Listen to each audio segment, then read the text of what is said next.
स्वामी का सियासी सफर और बीएसपी में रुतबा। स्वामी प्रसाद मौर्य ने अपने सियासी सफर का आगाज बसपा के ही साथ किया था। 1996 में बसपा के टिकट पर डलमऊ सीट से पहली बार विधायक निर्वाचित हुए। स्वामी की गिनती मायावती के सबसे करीबी, सबसे ताकतवर नेताओं में थी। माया की अगुवाई वाली बसपा सरकार के कार्यकाल में स्वामी प्रसाद मौर्य का रुतबा था। वो सबसे ताकतवर मंत्रियों में गिने जाते थे। 2012 के यूपी चुनाव में बसपा की सत्ता से विदाई के बाद हालात बदल गए। स्वामी की सियासी नाव डावाडोल होने लगी। 2014 के लोकसभा चुनाव में बसपा शून्य पर सिमट गई और स्वामी नए सियासी ठौर की तलाश में जुट गए। मौर्य ने अगस्त 2016 में मायावती पर पैसे लेकर टिकट बेचने जैसे गंभीर आरोप लगा पार्टी छोड़ दी और बीजेपी का दामन थाम लिया। 2017 के यूपी चुनाव में बीजेपी की जीत के बाद योगी आदित्यनाथ की अगुवाई वाली सरकार में मंत्री बने, लेकिन 2022 के चुनाव से पहले पार्टी से उनका मोहभंग हो गया और मंत्री पद से इस्तीफा देकर वो सपा की साइकिल पर सवार हो गए। 2022 के यूपी चुनाव में स्वामी प्रसाद मौर्य अपनी सीट भी नहीं बचा सके। अचानक मायावती के फैन हो गए स्वामी प्रसाद मौर्य ने राष्ट्रीय शोषित समाज पार्टी का गठन तो किया, लेकिन जिस आक्रामक धारा के वो नेता हैं, उसके मुताबिक अभी तक स्वामी प्रसाद की धमक सामने नहीं आ सकी है। इधर वो काफी समय से मायावती का गुणगान करते हुए सुने जा रहे हैं। मायावती के बारे में स्वामी प्रसाद मौर्य का कहना है कि प्रशासक के रूप में मायावती की बराबरी न कोई कर पाया है, न कर पा रहा है।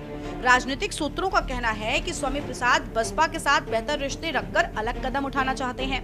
वहीं अपने परिवार की राजनीति को ध्यान में रखकर भी वो अगला कदम उठाना चाहते हैं।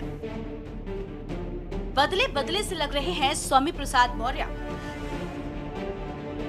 यूपी की राजनीति में घाट घाट का पानी पी चुके स्वामी प्रसाद मौर्य की बसपा पर नरमी, मायावती के सीएम कार्यकाल की तारीफ करना, आकाश आनंद को बधाई देकर महत्व की वकालत करना, लिहाजा सवाल उठता है कि ये सब किस ओर इशारा करता है। आपको बता दें कि जनसंख्या के लिहाज से देश के सबसे बड़े सूबे उत्तर प्रदेश की राजनीति में सियासी हलचल है। गृह मंत्री अमित शाह के डिप्टी सीएम केशव प्रसाद मौर्य को मेरे मित्र कहकर संबोधित करने के बाद भारतीय जनता पार्टी में सियासी कयासबाजों का दौर चल रहा है कि अखिलेश यादव ने 2027 का चुनाव भी कांग्रेस के साथ गठबंधन में लड़ने का ऐलान कर दिया।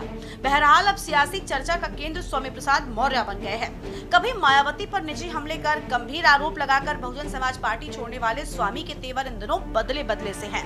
स्वामी प्रसाद मौर्य ने हाल ही में यूपी के बाराबंकी में बीजेपी के साथ ही समाजवादी पार्टी पर भी बड़ा हमला बोला, लेकिन बसपा की ओर उंगली उठाने से परहेज किया। उन्होंने बसपा सुप्रीमो मायावती की तारीफ करते हुए उन्हें अब तक का सबसे बेहतर मुख्यमंत्री भी बता दिया। हालांकि उन्होंने आगे ये भी जोड़ा कि बहन जी अब वो नहीं रही जो पहले थी। इस बयान से एक दिन पहले ही स्वामी प्रसाद मौर्य ने बसपा के नेशनल कोऑर्डिनेटर आकाश आनंद को भी बधाई दी थी और कहा था कि वो राजनीति में अभी बहुत नए हैं, उन्हें पार्टी में और महत्व दिया जाना चाहिए। देखिए, अगर सबसे अच्छा मुख्यमंत्री की अगर जो नाम लिए इन तीनों में अगर सबसे अच्छे मुख्यमंत्री की बात आएगी तो मुख्यमंत्री के रूप में सुश्री मायावती का जो कार्यकाल था वो ऐतिहासिक था। न उसके पहले वैसा कोई मुख्यमंत्री था, न उनके बाद कोई ऐसा मुख्यमंत्री। इत्तेफाक है कि बहन जी अब वो बहन जी नहीं रही जिनकी हनक, जिनके कानून राज की धमक पूरे प्रदेश में ही नहीं देश में सुना जाता था। क्योंकि बाबा साहब के मिशन और मानवर काशीराम के सामाजिक परिवर्तन आंदोलन से उन्होंने नाता तोड़ लिया, इसलिए उत्तर प्रदेश और देश की जनता ने उनसे भी नाता तोड़ दिया। कट्टर पक्षधर रहा, अनुयायी रहा और इस मिशन का मजबूत कार्यकर्ता के रूप में मेरी एक पहचान सदैव रही। आज भी मेरी पहचान उसी मिशन से है। जो भी बाबा साहब डॉक्टर अम्बेडकर मानव काशीराम के विचारों से सहमति जताएगा उसके साथ हाथ मिलाने में हमें कोई गुरेज नहीं है। तो स्वाभाविक रूप से वो प्रायश्चित करेंगी, अपनी गलतियों को सुधारेंगी। मायावती की तारीफ और सियासी मायने। आपको बता दें कि उत्तर प्रदेश की राजनीति में एक नया मोड़ तब आया जब स्वामी प्रसाद मौर्य ने पंचायत चुनाव और 2027 के विधानसभा चुनावों से पहले तीसरा मोर्चा बनाने की घोषणा की। पीडीए फॉर्मूले पर आधारित इस नए राजनीतिक विकल्प के जरिए मौर्य ने राज्य में सत्ता के समीकरणों को बदलने की कोशिश शुरू की। हालांकि इस मोर्चे का चुनावों पर कितना असर पड़ेगा या फिर ये किस पार्टी को ज्यादा नुकसान पहुंचाएगा, यह भविष्य के गर्भ में छिपा है। लेकिन बाराबंकी में एक प्रेस कॉन्फ्रेंस के दौरान मायावती को यूपी का अब तक का बेहतरीन मुख्यमंत्री बताने वाले मौर्य के बयान ने सियासी गलियारों में नई बहस छेड़ दी है। माया को तीसरे मोर्चे में शामिल करने की रणनीति तो नहीं।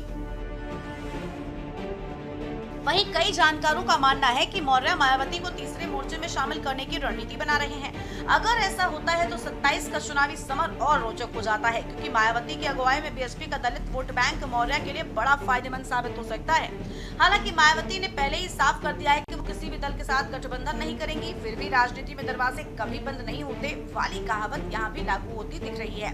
राजनीतिक विश्लेषकों का कहना है कि मौर्य का ये कदम सपा और बीजेपी दोनों के लिए चुनौती हो सकता है, खासकर उन क्षेत्रों में जहां पिछड़ा और दलित वोटरों का प्रभाव है। सपा को अपनी परंपरागत यादव मुस्लिम वोट बैंक पर असर पड़ने का डर सता रहा है, जबकि बीजेपी को गैर यादव ओबीसी वोटर्स पर मौर्य की पकड़ से नुकसान की आशंका है।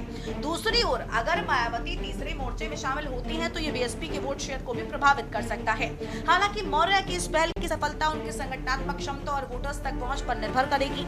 अभी तक उनके नए मोर्चे का जनाधार कितना मजबूत है ये स्पष्ट नहीं है। आने वाले पंचायत चुनाव इसके पहले संकेत दे सकते हैं।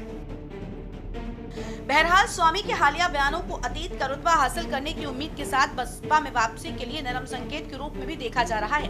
कहा तो ये भी जा रहा है कि अपना सियासी अस्तित्व बचाने के लिए स्वामी प्रसाद मौर्य बसपा में वापसी की पिच तैयार करने में जुट गए हैं।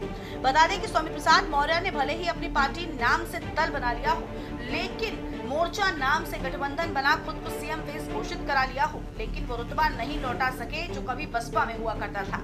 शायद उन्हें अंदाजा हो गया है कि बीजेपी और सपा की सीधी फाइट में तीसरा मजबूत कोण बसपा ही दे सकती है। स्पेशल डेस्क के न्यूज़ इंडिया।